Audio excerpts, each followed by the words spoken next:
Let's talk about some networking applications for just a moment. So on every computer there are some built-in applications, and we also have the ability to add other applications as necessary.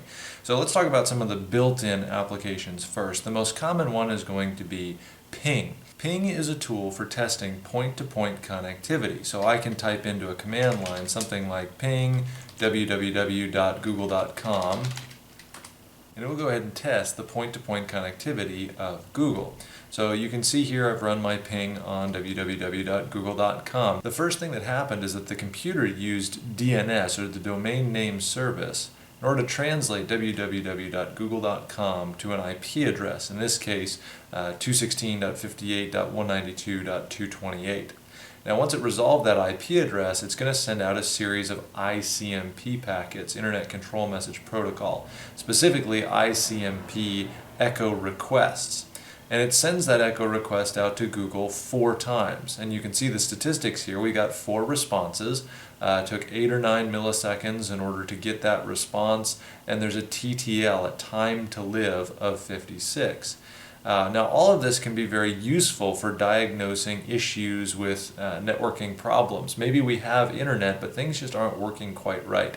So for example, if this 9 millisecond number is exceedingly large, like 1,000 milliseconds or 2,000 milliseconds, that's measuring the latency, essentially the round trip time, how long it takes for that response to come back. And if it's in the thousands of milliseconds, which would be whole seconds, it means that there's some form of latency either induced on our end of the network or out on the internet that's causing that connection to be very slow. Now, if it's a web page that you're trying to load and you have 2-second latencies, most web browsers will actually report that there is no connection before that 2 seconds is up. So that could be an indicator that there's an issue, or that might explain why your web page isn't loading. Let's talk about the TTL for just a moment. So the TTL, or the time to live, is decreased by 1 through every router that a packet goes through. Now this is an important mechanism within the internet today to prevent packets from wandering the internet forever. Given the fact that there are multiple paths to every location through the routers of the internet, you could conceive of a packet that gets routed in a circle between routers forever. And so the TTL, usually set at something like 64 when it leaves the computer, essentially says decrease by 1 each time we go through a router, so that we only go through 64 routers before that packet is dropped and it actually dies wherever it was.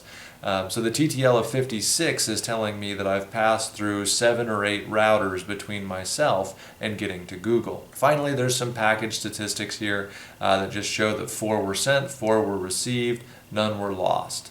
Let's see if we can find an IP address that has no return. Well, I'm on a 10 dot network, and so if I ping something on a 172 network, for example, 16.1.18, this should give me a couple of errors. Okay? So essentially saying the destination network is unreachable, can't get to a 172.16 address. So 4 sent and 4 were received here. So this 65.158.24.77, that's actually one of my gateways. It's essentially saying you can't get there. So it's responding on behalf of whatever this IP address is, just saying that it's not available. Let's try another one. So we can also ping other devices on the network. So for example, I know that my default gateway is 10.0.1.6. And so if I ping that, you'll notice that I get a very quick response, less than 1 millisecond, and my TTL is 64 because it didn't have to go through any routers to get there. So it's a very useful tool if you're trying to figure out if another device is on the network, or if there's a problem with another device's network connectivity. You can use a device on the network to ping the other devices. So ping is a very useful tool for testing point-to-point connectivity. Another useful utility is traceroute, or Tracert in Windows. Now it's not always available on every operating system, sometimes you have to download it, but traceroute is a rather useful tool for seeing the path that a packet takes to a particular destination. So let's do a traceroute on Google, and we can see the path that it takes to get to Google. So again, DNS translated our URL, www.google.com, into an IP address, 172.217.9.36. And now we're watching as responses to our requests come back. So essentially what Tracert is going to do is it's going to send out ICMP echo requests, but with a very low time to live. So very low TTL. So starting with a TTL of 1, and as these packets go out, they encounter various routers and they die at those various routers. And when the packet dies, meaning the TTL has reached 0 or is reduced below 1, the router responds with a message that essentially says, hey, your router died here. So the first router, which is my default gateway, 10.0.1.6, comes up. Then the next device, 65.153.69.241, that's the firewall. And it keeps going. So a TTL of 3 gets me to this guy here. And kind of an interesting thing that you'll note is as we look at these names, resolved names, we can kind of figure out where is my packet going. Well, I'm coming from Dubuque, Iowa right now. This DVN actually stands for Davenport. Davenport is a city about an hour and a half south, and then we go from Davenport to Cedar Rapids. Cedar Rapids then is a connection, a hub to much of the rest of the internet, so then we get into some of these other IP addresses, and eventually we get all the way over to Google, and there is our Google server. So traceroute is useful for determining the path to a particular IP address. Let's do another traceroute on www.newegg.com. Just see where that goes. Okay, and we should see that much of the path should be about the same. My default gateway is the same. My first router that I encounter should also be the same. Notice we go to Davenport again, and eventually we make it down to Newegg. Okay? Notice that these paths will differ based on where you're at, and in part you might get a different IP address for Google than I got if you try this on your own computer. The reason for that is that Google has multiple IP addresses, multiple servers around the world that kind of balance the load so that not all of the people who are trying to get to Google go to the same server.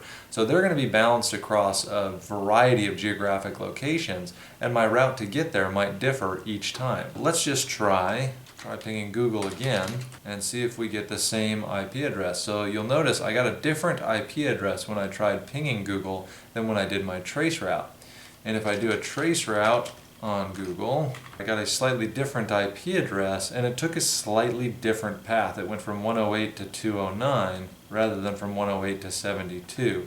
Still ending up pretty much in the same location, but probably on a different server. So it's kind of an interesting utility to kind of see the path that a device takes to get to a particular location. So ping and traceroute are very useful tools. Again, ping for point-to-point, traceroute for testing or viewing the path that a packet takes. Another useful command line tool in Windows is the ARP command. Now ARP, Address Resolution Protocol, is a protocol used for determining MAC addresses from IP addresses or host names. And so using the ARP-A command, I can look at a list of all of the configured addresses that my computer knows about. Now these are all devices that essentially my computer has tried to have a conversation with or has had a conversation with in the recent past. And so we've got this record of IP addresses and physical addresses. These are all MAC addresses. And you'll notice that I've got them for each interface. So here's my 10.10.10.5 interface, my main computer interface, and I have a variety of different devices that I've talked to and their physical addresses. So it's another useful tool for understanding how my computer is talking to the rest of the network. Another useful command line tool is the netstat tool. Netstat is another useful tool for seeing ports and their statuses on my computer. So you can see here that I have a variety of ports that are currently listening, as well as some ports that are established, and if we wait for a moment, we'll get some closed ports as well. These ports that are showing up on the lower part of the screen are actually conversations with other web servers. You notice the HTTP or the HTTPS. These are conversations that I'm having with other web servers, probably through my web browser. A very useful tool for network troubleshooting is a tool called Wireshark. This is Wireshark running on my main Ethernet connector, so you can see all of the traffic on the network kind of flying past, and it's actually capturing every single packet that my computer sees. Now, in order to do this, it has to set my computer up in what's called promiscuous mode. Promiscuous mode is a mode that doesn't ignore any packets. Remember that normally when a packet comes into a computer, it compares the MAC address of that packet with its own MAC address, and if they don't match, it drops the packet. Well, in promiscuous mode, we actually see all of the packets that are coming across the network, or in this case, all of the frames that are coming across the network. So we can see a whole bunch of traffic here. Now, if we're trying to figure out something on the network or trying to watch something that's going on in the network, this is very useful, but it can also be extremely overwhelming. As you can see, every few seconds we're getting a whole new page of frames that are coming through. And we need a way to kind of filter this out. So in the bar up at the top where it says apply a display filter, we can actually put in filters that will only show us certain information. So if I only want to show traffic from my computer, I can type in ap.addr or ip.address, a double equal sign, and then my IP address, and hit enter. And then it will only list traffic that is either coming from or to my computer. If I'm specifically looking for things that are leaving my computer, I can say the ip.src or the source IP address should be 10.10.0.5. And then we will get a whole bunch of packets that are specifically from my computer. Now these are all time-stamped, so if we go down all the way to the bottom, these are the most recent frames from my computer. You'll notice that they're starting to pop up here and there. If I run a utility such as Tracert and hit enter, we can actually watch as those ICMP packets go out and we get ICMP responses. There's the ICMP packets that are leaving, the echo requests, and the echo responses coming back. So Wireshark is very useful for watching packets on the network. Now, if we were connecting to a new network and we were trying to figure out what was on the network or what the address scheme was, we could use this tool to kind of see what else is already happening on the network. Even if we don't have a valid IP address or a connection to the network, we can see a lot of this traffic and try and figure out what's going on. Just by looking at some of these different packets, which are flying by quite quickly, we can see some of the information. So for example, this frame here is a name query. Okay. Now if we dig into this packet a little bit, we can learn a little bit about the network. For example, it is coming from a device that has an IP address 10.3.6.117 and its destination is a broadcast address. We know that because we look at this broadcast Ethernet MAC address and it's all Fs. The broadcast IP address is 10.15.255.255. Now we can put that together, realizing this is the broadcast, put that together with this 10.3.6.117, and we can figure out that this network is a 10.0.0.0/12 because of that broadcast address. That might help us if we're trying to figure out what the network settings should be to give ourselves an IP address.